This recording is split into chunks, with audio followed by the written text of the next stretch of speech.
New, new, new, new, new, new, new, new, new, new, new, new, new.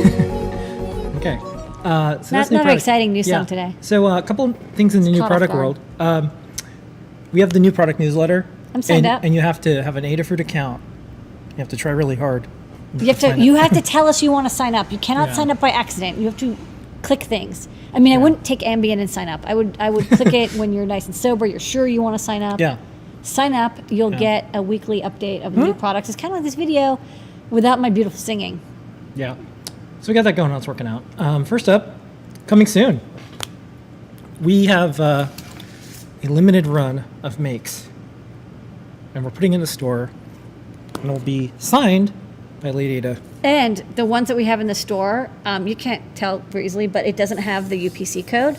So, like, it's even more like neck, I guess. But I'm going to be signing each one. It's the same cost as getting on the newsstand, but actually 4 cents less. And I sign each one. Yeah. Me, the human. Folks asked for it, so we're going to have a limited number in there. Okay. Next up, we have another book. The Martian. This is actually, I read this book. It's by Andy Weir, and it became a movie as well. Actually, I read the book after you watched the movie, and I was like, that looks like a cool movie. And I heard the book was good. I checked it out, and you really like The Egg, which is another story that this fellow wrote. Yeah, pretty much one of the best science fiction stories ever written by humans that I've read is The Egg. The Egg. Also, it'll mess you up. You can Google it. Yeah. But after you've read it, excellent to one another. It's excellent. It's after you've read the short story and you're like, wow, I really like this author, you want to read The Martian. So we're carrying this actually recommended by our CFO because she said, I think her kids at school, they're learning The Martian, and instead of having the book, the reason that we have this, book report. You can write a book really report good. about it, but teachers want to teach this, or parents want to teach this to their kids because it has like really good chemistry and mechanical engineering and science and physics and math in it, and electronics even. Including some things you shouldn't do with electronics. There's a little bit of electronic mistake that occurs in the book, which doesn't doom our protagonist, but sets him back a little bit. Yeah. But this edition has less swearing in it. So if you're an adult, you want the swearing version, pick up that version. If you're a teacher and you want to introduce this to a young person, or if you're in a household that doesn't read swears that much, or you just want to read it without the swears. I think it's a hard sell to make a curriculum. Yeah. If they're swearing. Yeah. I mean, kids are going to swear no matter what. I know. I get it. I get it. It's super easy. They just cleaned up a little bit of the words in it, and it's all got the same science. Yeah. The science is top notch, and there's also some discussion at the end. I mean, there's questions and answers and discussion topics. So it's cool. It's a good book. Okay. Next up. Update. We have a new version of the particle electron tracker pack.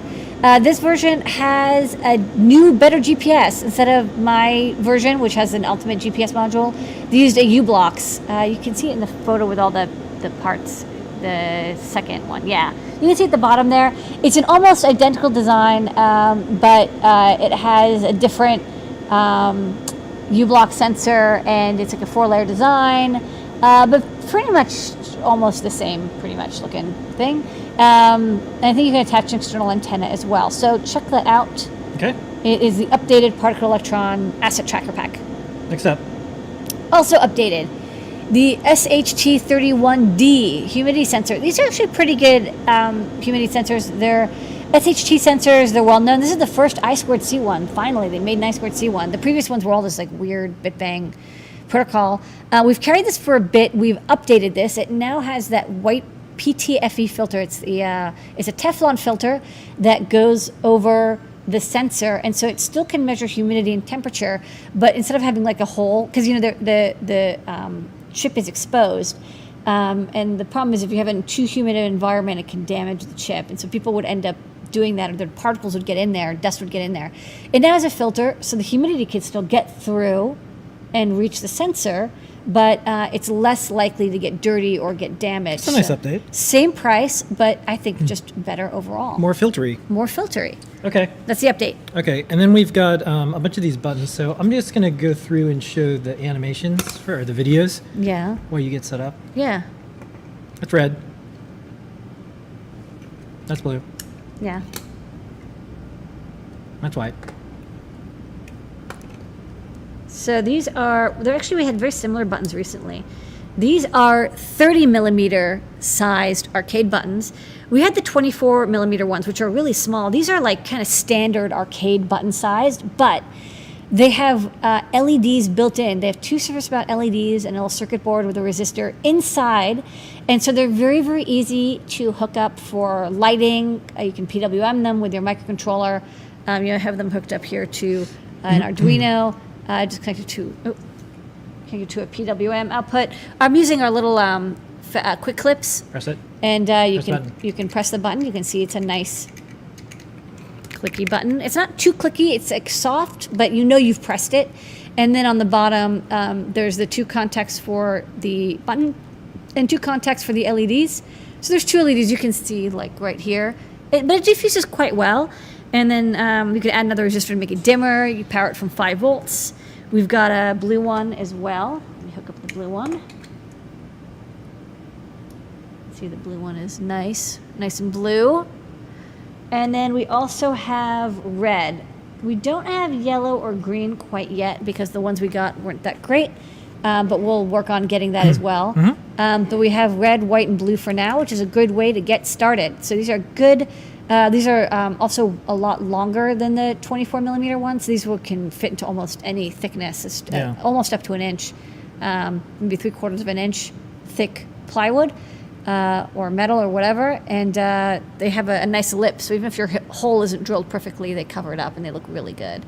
So great for arcade projects, accessibility projects, modifications, hacks, control panels. Okay. Great buttons. And the star of the show tonight, besides you, Lady Ada, is the new My Mini Race Car. This is our My Mini Race Car. This is a update and mod to our AdaBox 2 robot. And it's our little metal butt rover kit. I really love this enclosure. It's a really great chassis. It's got two great motors. Sorry. This is also a good book. That was a good book. Good book. I just wanted to get back visit it again. It's a 3-layer robot. It's got 2 really good quality motors, 2 wheels, a balance point. We've got a spot for battery holder. And then on top, we can fit in the half-size breadboard and a feather. In this case, we're using a 32U4 feather Bluefruit. So it has Bluetooth control, and you can use it with the Arduino IDE. So this is really easy to program. You can add all sorts of sensors, outputs. We have a bunch of hacks. You can add sonar to it. You can add wall detection. You can add bump sensors. What we've added to it is a TE sensor. So TE is helping us sponsor this kit project pack. And we wanted to emulate basically what a Formula E race car is, which is an electronic car, electric motor car. It's not gas powered. It's all electric, which is pretty neat. And this is an electric car too. And we don't have a really intense motor. We have little motors, but we did add a sensor just like you would have in your engine compartment or under the hood of your Formula car. This one does humidity and temperature. It's a TE HU21DF, which also has this really nice Teflon filter. It's actually one of the first ones we got with the Teflon filters. It's a really good quality sensor, which I've liked and we've carried for a bit. And so using our app, you can control it while also getting telemetry data back over Bluetooth. So you know the temperature of your robot and the humidity. So you can use it to, for example, you can drive it outside and measure the temperature of the sidewalk or the tarmac, which is how a lot of race cars determine what wheels to use based on the heat and humidity outside. They might change to a different rubber composition to get better grip on the racetrack. So that's kind of stuff that you can simulate with this robot pack. So this is as close as you can get without getting a $5 million race car. This is a lot more affordable. This is a starter and you can drive it in your home, and it works with Android and iOS. Yeah. So you can use anything with Bluetooth, Yeah. your tablet or your phone to control it. You can make your own RC electric race car. Okay. And with that, Lady Ada, that was the new products. Good work. Huzzah!